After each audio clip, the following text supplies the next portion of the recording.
Hindi ako pwedeng sumuko!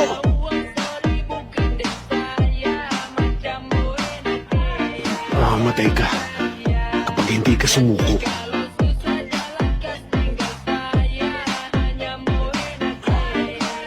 Hindi siya nadadaan sa katwiran.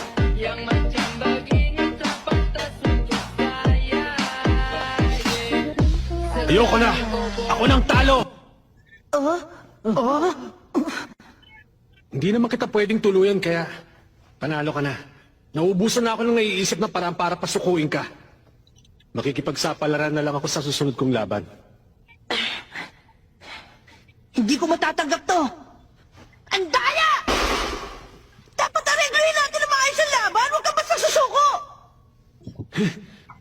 Sinasabi ko na nga ba?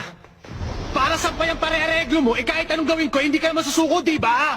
Hindi ako masaya sa ganitong pagkakapanalo para na rin ako natalo! Problema ko ba yun? Bakit? Pwede naman natin pag-usapan Sa madaling salita, ayaw mong sumuko kaya ako nang sumuko.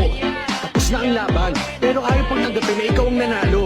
Dahil gusto mo na subukan ko uling pasukuin ka sa ibang paraan. Na mas makakagaan sa konsensya mo pag nanalo ka? Tama bang intindi ko? Tama! Buwang kapalit!